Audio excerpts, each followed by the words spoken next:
आज के इस वीडियो में हम बात करने वाले हैं ताशकंद समझौते के बारे में। ताशकंद समझौते के बारे में बात करेंगे कि साल 1965 में जब भारत पाकिस्तान के बीच में जो युद्ध लड़ा गया उसकी थोड़ी सी बात करेंगे। लाल बहादुर शास्त्री की रहस्यमयी परिस्थितियों में जो मौत हुई थी उसके बारे में भी बात करेंगे। लाल बहादुर शास्त्री जो हमारे देश के दूसरे प्रधानमंत्री थे, उनकी मृत्यु हो जाना बहुत बड़ी बात थी, बहुत बड़ी खबर थी। लेकिन उस समय कोई ये मामला तो खबर और दब कर रह गई उस समय। क्यों? क्योंकि उस समय न तो कोई 24 घंटे के न्यूज़ चैनल होते थे, न कोई सोशल मीडिया था, तो इसलिए इस बात पे किसी ने ध्यान नहीं दिया। अब अमेरिका पे अब कई लोगों ने अब इस बारे में शक भी जताया था। अमेरिका की खुफिया एजेंसी CIA या फिर सोवियत की KGB पे भी इसका शक जाता है, क्योंकि उन्होंने ही ऐसा कहा जाता है कि शास्त्री जी को मरवाया था। अब क्या मामला है, क्या क्या हुआ था, इस वीडियो में अपन सारी बात करेंगे। ताशकंद समझौते के बारे में बात करेंगे। इस मुद्दे को लेकर एक फिल्म भी बनी थी, 2019 में एक फिल्म आई थी विवेक अग्निहोत्री की, द ताशकंद फाइल्स। तो इस बारे में भी बात करेंगे। मेरा नाम है विश्वास अग्रवाल और ये चैनल को सब्सक्राइब जरूर कर ले मन की आंखों से। तो चलिए बात करते हैं साल 1965 के भारत पाकिस्तान युद्ध की। साल 1962 में ही भारत और चीन के बीच सबसे बड़ा युद्ध लड़ा गया, जिसमें चीन ने भारत को करारी शिकस्त दी थी। भारत को सबसे बड़ी हार का सामना करना पड़ा था, क्योंकि भारत ने के पास कोई रिसोर्सेज नहीं थे। क्यूबन मिसाइल क्राइसिस भी हुई थी उस समय, तो किसी ने इंडिया की हेल्प नहीं की। जवाहरलाल नेहरू की भी कई गलतियां थी युद्ध को लेके।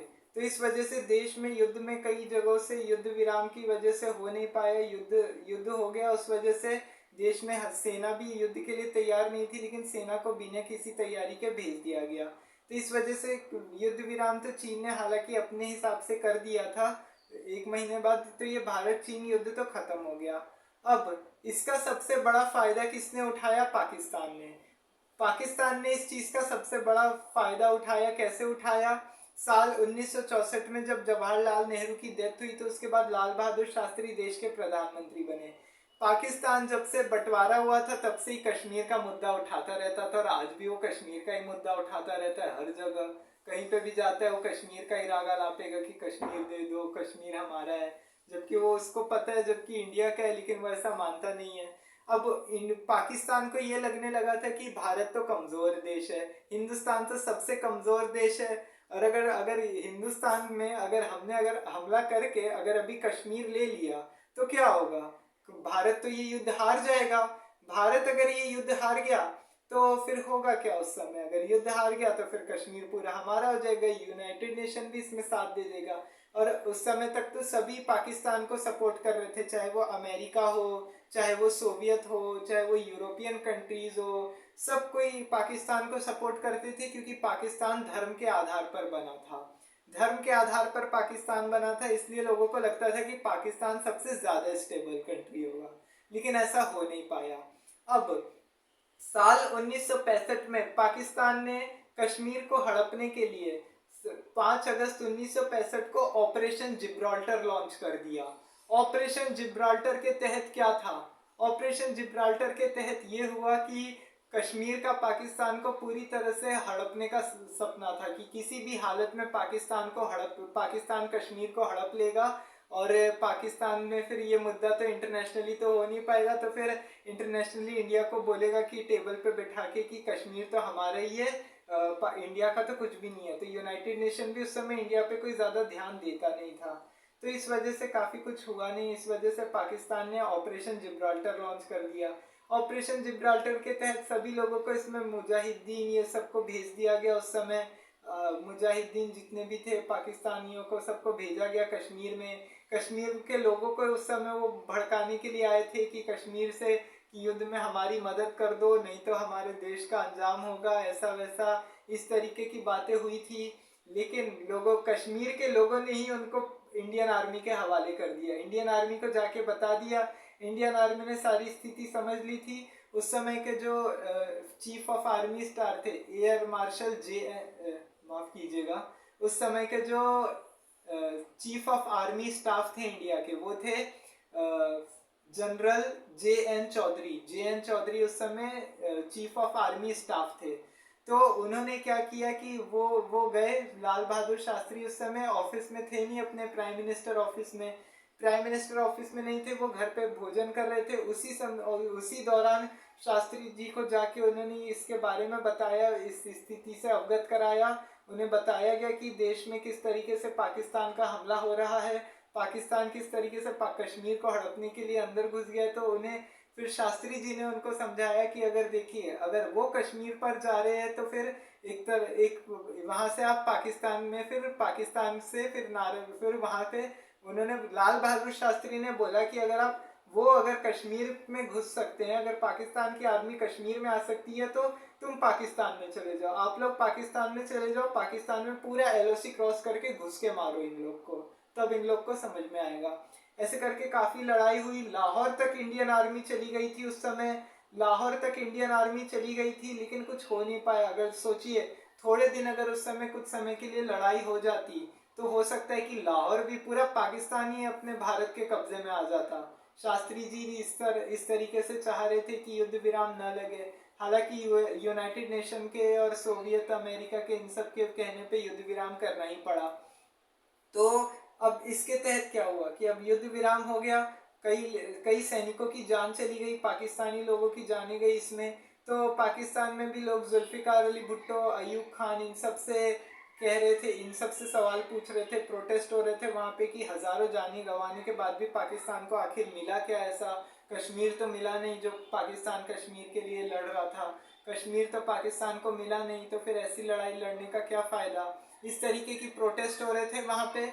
अब ये प्रोटेस्ट के तहत क्या हुआ कि है ना, काफी है ना, अयूब खान ने भी यही सोच के अटैक किया था कि शास्त्री जी को है ना, अगर ऐसे हमला करके, तो है ना शास्त्री जी, क्योंकि कोई बड़े प्राइम मिनिस्टर तो थे नहीं ऐसे, मतलब बड़े नहीं, मतलब कोई इतने बड़े आदमी नहीं थे, वो सादा सादा जीवन रहता था उनका, सादा सिंपल से धोती कुर्ता में रहते थे।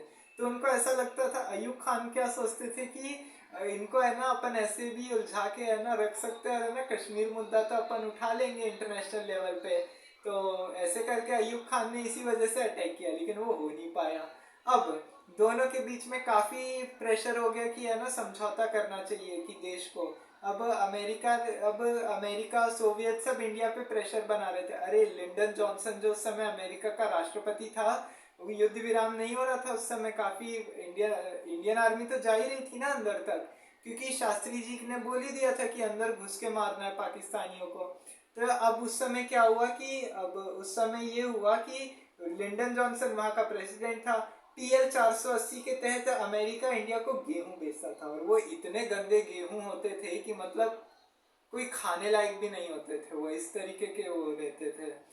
तो इस तरीके की चीजें भेजता था। तो लिंडन जॉनसन ने शास्त्री जी को धमकी दे दी थी कि अगर युद्ध विराम नहीं किया तो हम तुमको पीएल 480 के तहत गेहूं भेजना बंद कर देंगे, इस तरीके की धमकी थी। अब शास्त्री जी लेकिन कोई धमकियों से डरने वाले थे नहीं, ये बात याद रखिएगा, शास्त्री जी कोई धमकियों से डरने वाले थे नहीं। उन्होंने बोला कि ठीक है, जो होगा देखा जाएगा। तो काफी कुछ शास्त्री जी ने भी देश में चलाया, लेकिन युद्ध विराम तो लग ही गया था 23 सितंबर को, काफी यूनाइटेड नेशन का जब प्रेशर आया, तो यूएन का जब प्रेशर आया, तो उसके बाद युद्ध विराम लग गया। फिर उसके बाद क्या हुआ कि सोवियत संघ फिर सामने आया, सोवियत संघ बीच में आ गया। शास्त्री जी बिल्कुल भी नहीं चाहते थे शुरुआत में कि कोई समझौता हो, और है ना कोई समझौता होने के बाद फिर है ना पाकिस्तान को सारी चीज, हाजी पीर और तिथवाल जैसे अलग अलग इलाके हैं, सबको देना पड़ेगा आर्मी को, इस तरीके की बातें शास्त्री जी को पहले से मालूम थी। तो इसलिए शास्त्री जी बिल्कुल नहीं चाहते थे, लेकिन उन्होंने बाद में यही सोचा कि ठीक है, अभी एक बार समझौता कर लेना सही है, क्योंकि देश के लिए भी अच्छा होगा, भारत के लिए। क्योंकि हो सकता है कि अगर हमने तो समझौता कर लिया तो हो सकता है कि है ना आगे इससे भी हमको कुछ फायदा हो जाएगा, लेकिन ऐसा हो नहीं पाया। अब सोवियत इधर से सामने आ गया था, सोवियत सामने आया, और 10 जनवरी 1966 को 10 जनवरी 1966 की रात को पाकिस्तान और भारत के बीच में ये समझौते पर हस्ताक्षर किए गए, सोवियत के ताशकंद में जाके। वर्तमान में आज ताशकंद उज्बेकिस्तान की राजधानी है। तो उज्बेकिस्तान के ताशकंद में जाके ये सोवियत संघ में ये सिग्नेचर साइन किया गया, ट्रीटी साइन की गई, ताशकंद समझौता, जिसको ताशकंद एग्रीमेंट भी बोला जाता है। और ये साइन किया गया भारत के पूर्व प्रधानमंत्री लाल बहादुर शास्त्री और पाकिस्तान के पूर्व राष्ट्रपति फील्ड मार्शल अयूब खान के बीच में ये समझौता हुआ। अब इस समझौते के तहत क्या हुआ कि पाकिस्तान कश्मीर पे बार बार प्रेशर डाल रहा था शास्त्री जी भी कश्मीर को लेके, लेकिन शास्त्री जी एकदम मानने के लिए तैयार नहीं हुए कि नहीं, कश्मीर को तो नहीं देंगे।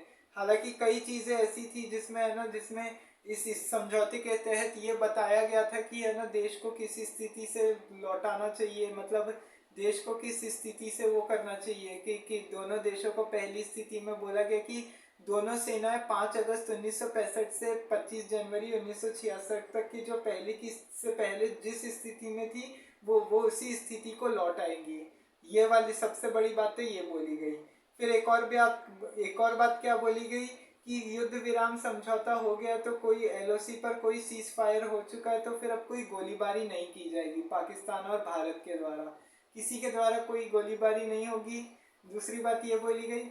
तीसरी बात, हालांकि कश्मीर को लेकर पाकिस्तान प्रेशर डाल रहा था, लेकिन शास्त्री जी ने मना कर दिया, लेकिन सोवियत ने बोला कि नहीं होगा इस बारे में, मतलब सोवियत ने शास्त्री जी पे प्रेशर डाला कि नहीं, कश्मीर को लेके इनको चाहिए तो देने का, तो लेकिन कश्मीर की बात पे तो कुछ हुआ नहीं। अब उसके बाद क्या हुआ, इस समझौते के तहत सबसे बड़ी बात ये हुई कि है ना, पाकिस्तान में पाकिस्तान की जो ज़मीन जो इंडिया ने हाजी पीर तितवाल जैसे जो बड़े बड़े पास थे, वो पाकिस्तान को ने वो भारत ने पाकिस्तान को लौटा दिया, जिन इलाकों पर सेना ने कब्जा कर लिया था। मतलब क्या हुआ इस समझौते के तहत, क्या क्या हुआ कि लड़ाई में अपन ने जो जीत दर्ज की थी पाकिस्तान के ऊपर, वो तो सब नाकाम हो गई बाद में, क्योंकि इस समझौते के तहत क्योंकि ये हुआ कि है ना, सब तो पाकिस्तान को देना पड़ा, पाकिस्तान की जितनी भी ज़मीन थी सब पाकिस्तान को देनी पड़ गई।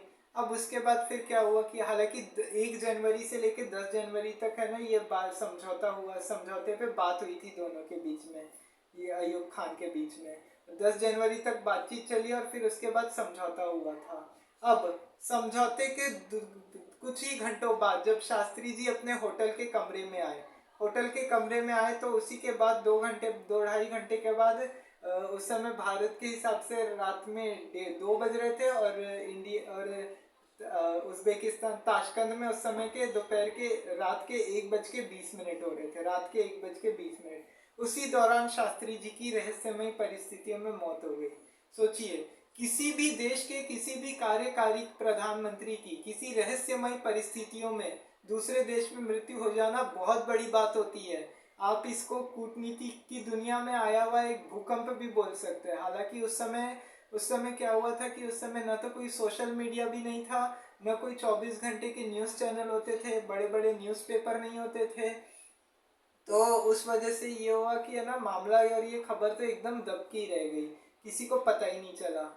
अब उसके बाद देखिए, अब शास्त्री जी के मौत पे काफ़ी सवाल है। अब कोई बोलता है कि शास्त्री जी को हार्ट अटैक आया था। अब देखिए, हार्ट अटैक आया था, अब देखिए 1960 में भी शास्त्री जी को एक माइनर हार्ट अटैक हुआ था। शास्त्री जी को एक माइनर हार्ट अटैक हुआ था क्योंकि शास्त्री जी को माइनर हार्ट अटैक हुआ था, इससे भी सवाल उठे। अब किसी ने बोला था कि शास्त्री जी को जहर दिया गया था। जो उनकी वाइफ थी ललिता शास्त्री, उन्होंने तो कहा था कि नहीं, मेरे पति को तो जहर दिया गया। उन्होंने इसके ऊपर एक किताब भी लिखी थी, ललिता के आंसू। उसमें उन्होंने बताया था कि ज़रूर मेरे पति को जहर ही दिया गया है। अब कुलदीप नैयर उस समय जो शास्त्री जी के प्रेस सचिव थे, अब ऐसा बोला जाता है कि उन्होंने बताया था कि उनको एक सपना आया कि है ना, रात में जब वो सो रहे थे तो कि शास्त्री जी की डेथ हो गई। ऐसे कभी कभी सपने में आ जाता है, तो शास्त्री जी, उनको लगा कि है ना, एक सपना आया है, तो सपने में ऐसा। और दूसरे दिन है ना, कोई आता है उनके कमरे में और वो बोलता है कि है ना, नहीं शास्त्री जी, आपके प्रधानमंत्री नहीं रहे। अब क्या हुआ था, सबसे बड़ी चीज इसमें क्या हुई थी, देखिए, शास्त्री जी जब ताशकंद गए थे ना, तो उनको कोई बड़े किसी होटल में नहीं ठहराया गया था, बहुत बड़े बंगलों में ठहराया गया था, एक विला में रुकाया गया था। ढांचा उस जगह का नाम था, वहां पे रुकाया गया था। वहां पे सबसे बड़ी बात ये हुई थी कि है ना, ऑक्सीजन तक नहीं दिया गया था। एक रूम से दूसरे रूम तक जाने में 10-15 मिनट का समय लगता था। न कोई टेलीफोन व्यवस्था थी, न कोई इधर उधर से आने जाने के लिए हेल्प कर सकता था, न कोई मेडिकल फैसिलिटी दी गई थी। वो उस समय ठंड इतनी कड़ाके की रहती थी, न टेम्परेचर के लिए न कोई ऑक्सीजन नापने के लिए था, कुछ भी नहीं दिया गया था। अब ऐसा क्यों हुआ, इस पे भी सवाल उठता है कि ऐसा क्यों किया गया। अब देखिए, ऐसा कभी भी नहीं होता है। कोई भी आज फॉरेन से, चाहे कोई भी फॉरेन का प्राइम मिनिस्टर, फॉरेन का कोई प्रेसिडेंट या प्राइम मिनिस्टर अगर इंडिया आ जाए, या इंडिया से अपना कोई भी फॉरेन अगर कोई काम से चला जाए, किसी भी काम से, उसके साथ ऐसा होता ही नहीं है। सबको अच्छे से रुकवाया जाता है, अच्छे से होटल में उनकी फैसिलिटी दी जाती है, उनको रूम्स वगैरह प्रोवाइड कराए जाते हैं। लेकिन शास्त्री जी के साथ तो उल्टा ही हो गया, इस तरीके से किया गया। अब कोई अब है ना, अब शास्त्री जी ने क्या बोला था जब प्राइम मिनिस्टर बने थे, तो इंडिया का न्यूक्लियर प्रोग्राम चालू करवाओ, न्यूक्लियर प्रोग्राम चालू करवाओ। उन्होंने बोला क्यों, क्योंकि न्यूक्लियर प्रोग्राम के, अब देखिए, अब उस समय दो सुपर पावर थे, अमेरिका और सोवियत यूएसएसआर, ये दोनों थे। अब दोनों ही नहीं चाहते थे कि है ना भारत न्यूक्लियर टेस्ट करे। तो हो सकता है कि इस वजह से सोवियत और केजीबी ने इनको मरवा दिया गया हो, सोवियत और केजीबी ने इनको, इनकी हत्या करवा दी हो, ऐसा बोला जाता है। अब ये बात हो गई। फिर उसके बाद होता क्या है, देखिए, अब उसके बाद क्या होता है कि अब सोवियत में अब ये बात हुई कि उनको जहर दे के मारा गया। जहर दे के मारने की बात हुई कि है ना, अब रात के 1:30 बजे के आसपास शास्त्री जी को अचानक से बहुत ज़्यादा खांसी होने लग गई। खांसी होने लग गई उनको, काफ़ी ज़्यादा उनको तबीयत खराब हो गई। तो तुरंत में फिर डॉक्टर को बुलाया गया, डॉक्टर बुलाया गया। डॉक्टर ने फिर है ना उनको बताया नहीं, मतलब डॉक्टर ने उनको बताया, जब तक वो देखने गए तब तक वो उनकी डेथ हो चुकी थी। डॉक्टर ने उनको डेथ डिक्लेयर कर दिया था। अब उसके बाद सबसे बड़ी बात क्या हुई थी कि है ना, कई लोग तो है ना इंडिया पे भी इस बात का शक जताते हैं कि काफ़ी इंडियन लोग ऐसे थे कि जो नहीं चाहते थे कि समझौते पे कुछ हो, या फिर है ना देश को बढ़त मिलनी चाहिए। शास्त्री जी का उस समय काफ़ी काफ़ी नाम हो रहा था, तो इस वजह से वो ऐसा नहीं चाहते थे वहाँ के लोग कि ऐसे लोगों को दिया जाए। तो इस वजह से भी है ना काफ़ी सवाल उठे शास्त्री जी की मौत पे। अब कुलदीप नैयर जो है, उन्होंने अपनी एक आत्मकथा लिखी है बियॉन्ड द लाइन्स। उसमें उन्होंने क्या बताया कि है ना, जब वो ताशकंद से लौटे थे तो ललिता शास्त्री ने उनसे पूछा था कि शास्त्री जी का शरीर नीला क्यों पड़ा हुआ है। तो अब देखिए, हार्ट अटैक आता है तो कहीं कट्स के निशान नहीं रहते हैं, कई जगहों पे तो उनके कट्स के निशान थे, काफ़ी कुछ था। सबसे बड़ी बात ये थी। तो इस वजह से काफ़ी सारी चीज़ें हुई, काफ़ी कुछ हुआ, तो इस वजह से हुआ। अब देखिए, अब उन्होंने रात में ही है ना अपने घर पे दिल्ली फ़ोन करके बात की थी, अपनी बीवी बच्चों से, सबसे, परिवार वालों से बात की थी। और वो उन्होंने पूछा था कि इस पर भारत में अभी क्या प्रतिक्रिया चल रही है, लोगों का क्या रिस्पॉन्स है अभी इंडिया में। तो फिर उन्होंने ये तक बोला था कि वो दूसरे दिन अभी काबुल जा रहे थे, काबुल से होते हुए इंडिया आने वाले थे। तो उन्होंने अपने घर वालों से यहाँ तक बोला था कि वो अपने हथियार काबुल भिजवा दें। माफ़ कीजिएगा, हथियार बोल रहा था, वो अपने जो भारतीय अखबार है, जो न्यूज़पेपर्स है, वो काबुल भिजवा दें, ताकि वो अगले दिन काबुल में वहाँ पे पढ़ सकें। तो उस वजह से कि है ना, उस वजह से काफ़ी वो परेशान थे, ऐसा बोला जाता है। उन्होंने भी बताया कि शास्त्री जी इधर उधर टहल रहे थे अपने होटल के कमरे में, ये वो काफ़ी सारी चीज़ें हुई थी। लेकिन अब उसके बाद वो काफ़ी अप एंड डाउन करते रहे इधर से उधर, उनको समझ में नहीं आ रहा था। तो शास्त्री जी को ये इस बात का भी टेंशन था कि है ना, वो अगर उन्होंने युद्ध में, समझौते में जो जो भारत को जीत मिली थी, वो बढ़त तो कायम नहीं हो पाती, क्योंकि सारी चीज़ें तो अपन ने दे दी थी। अब इंडियन आर्मी को तो वो हाजीपीर, टिथवाल जैसे जितने भी इलाके थे, वहाँ से तो इंडियन आर्मी को हटना ही पड़ता फिर उस वजह से। तो ये सोच के भी शास्त्री जी काफ़ी ज़्यादा प्रेशर में आ गए थे कि ऐसा क्यों हो गया। तो फिर वो उस वजह से भी हो सकता है कि उनकी तबीयत ज़्यादा ख़राब हो गई हो उस बात को लेके, तो उस वजह से उनकी डेथ हो गई हो। अब हार्ट अटैक आया होता तो उसमें कट्स के निशान नहीं रहते, हार्ट अटैक में तो ऐसा कुछ होता नहीं है।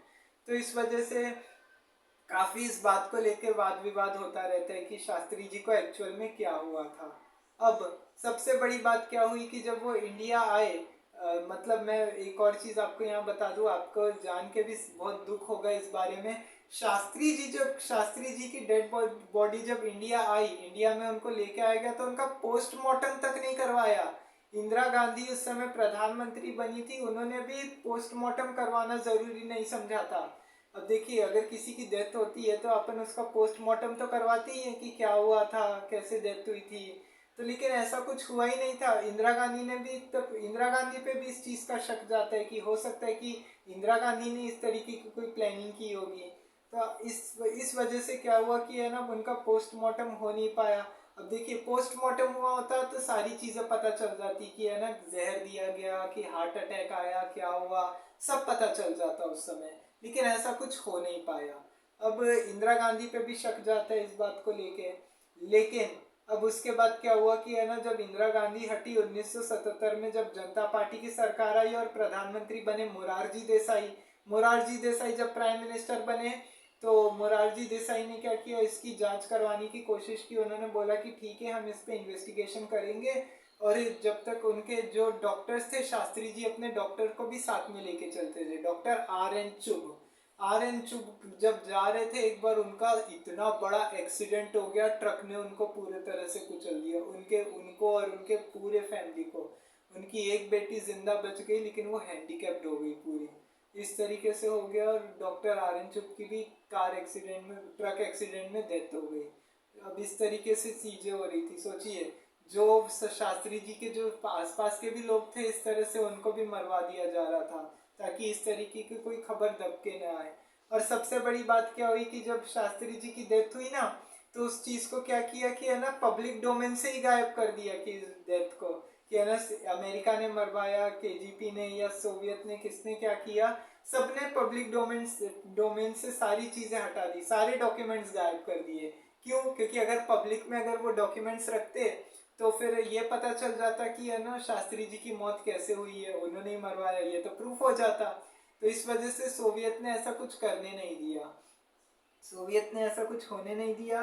अब देखिए, अब सोवियत ने ऐसा नहीं होने दिया तो फिर उसके बाद हुआ क्या। अब सोवियत ने ऐसा नहीं होने दिया तो फिर अब तो सारे डॉक्यूमेंट्स गायब हो गए, अब कुछ पता चल नहीं सकता था। तो काफ़ी कुछ हुआ। शास्त्री जी की मौत की खबर आज तक किसी को नहीं पता चला कि शास्त्री जी की मौत हुई तो हुई कैसे। क्योंकि CIA, और उस समय तो क्या था ना, 60s के टाइम पे चुन चुन के CIA और KGB है ना, लोगों को मार रही थी जो इस तरीके के काम कर रहे थे। जैसे कई लोगों को मारे। अब CIA के तो एक एजेंट ने तो यहाँ तक प्रूफ किया है कि है ना, यहाँ तक प्रूफ बोला था कि जो CIA ने कई, जिसमें भारत के न्यूक्लियर साइंटिस्ट होमी भाभा और लाल बहादुर शास्त्री को की डेथ में तो CIA का ही हाथ है। जब वो रिटायर हुए थे तब उन्होंने बोला था। क्योंकि देखिए, सामने रहते हुए आप कोई भी चीज़ अप्रूव नहीं कर सकते। अब शास्त्री जी है ना, क्या करते थे, अपने साथ रसोईया भी लेके चलते थे, क्योंकि रामनाथ रामनाथ उनका रसोईया था। रामनाथ जो था, लेकिन जिस दिन पार्टी रखी गई थी ना, जिस दिन क्या हुआ था, सबसे पहले रात को इस ताशकंद में जब समझौता हुआ था, उसके बाद होटल में नीचे पार्टी रखी गई थी विला में। वहां पे जो पार्टी रखी गई थी उसके तहत हुआ क्या था, उसमें शास्त्री जी को भूख नहीं होने की वजह से उन्होंने कोई खाना पीना खाया नहीं, थोड़ा बहुत खा लिया था। बाद में फिर जब वो ऊपर आए तो फिर उन्होंने आलू का साग और पालक की सूखी सब्जी के साथ में हल्का खाना खा लिया था। अब उसके बाद क्या हुआ कि है ना, उस समय जो, लेकिन जो उस समय जो वहाँ पे जो खाना था ना, वहाँ पे एक शेफ ने बनाया था, जान मोहम्मद नाम के एक शेफ ने खाना बनाया था। जबकि शास्त्री जी अपना रसोईया लेके चलते थे, लेकिन सारे रसोइयों को चेंज किया गया, सारे शेफ वगैरह को सबको बदला गया था उस समय, कि क्या करना चाहिए, क्या मतलब खाने पीने का सिस्टम सब बदल दिया गया था। अब उसके बाद हुआ क्या, अब उन्होंने काफ़ी कोशिश की इस बारे में। अब देखिए, शास्त्री जी ने लास्ट में अपने थर्मस को हाथ लगाया था। देखिए, थर्मस में उनके दूध रहता था। रामनाथ ने उन्हें सबसे पहले दूध दिया था, रात में वो दूध पीते थे सोने से पहले। तो अब देखिए, शास्त्री जी का जब डेथ हुई थी ना, उनकी सारी चीज़ें दे दी गई थी, उनके कपड़े, उनके जूते चप्पल जो भी थे, सब उनका वापस कर दिया गया था। लेकिन वो थर्मस कहाँ हो गया उनका, किधर गायब हुआ, कुछ पता नहीं चला उस बारे में। लास्ट में उन्होंने थर्मस को टच किया था, सबसे पहले थर्मस को टच किया था लास्ट में, सबसे लास्ट में, और वो थर्मस ही गायब हो गया। तो इस वजह से उस वजह कुछ पता नहीं चल पाया कि अब थर्मस में क्या रखा था। हो सकता है दूध वूध में कहीं जहर नहीं मिला दिया, और कुछ भी हो सकता है। तो काफ़ी सारी चीज़ें थी। अब इसमें पब्लिक डोमेन से सारी इंस्ट्रूमेंट्स गायब कर दिए गए, सारे डॉक्यूमेंट्स गायब कर दिए शास्त्री जी की मौत के, किसी ने कुछ नहीं बताया। और आपको जानकर यहाँ पे एक और आश्चर्य होगा, 11 जनवरी 1966 को शास्त्री जी की डेथ हो गई। ठीक उसके 13 दिन बाद हमारे nuclear father doctor Homi Jahangir Bhabha की भी प्लेन क्रैश में डेथ हो गई। होमी भाभा की प्लेन क्रैश में डेथ हो गई। अब उसमें भी है ना, कोई बोलते हैं नहीं पायलट की गलती थी, अब उसमें भी लोग बोलते कि नहीं सीआईए का हाथ था या केजीबी ने मरवाया, पता नहीं। सबका ऐसे था क्योंकि शायद वो न्यूक्लियर बम बनाने के पक्ष में थे, भारत को परमाणु शक्ति बनाना चाहते थे। तो सोवियत और अमेरिका दोनों नहीं चाहते थे, तो इस वजह से फिर उन्होंने काफ़ी कुछ नहीं करने नहीं दिया, ऐसे करके लोगों को मरवा दिया। अब आज सोचिए, अगर उस समय शास्त्री जी की डेथ नहीं होती तो आज इंडिया काफ़ी डेवलप हो गया होता। क्योंकि शास्त्री जी अपने आदर्शों से बिल्कुल भी समझौता नहीं करते थे। जहाँ उनको लगता था कि ये चीज़ सही है तो सही होनी चाहिए, एकदम वो उस चीज़ पे कायम रहते थे।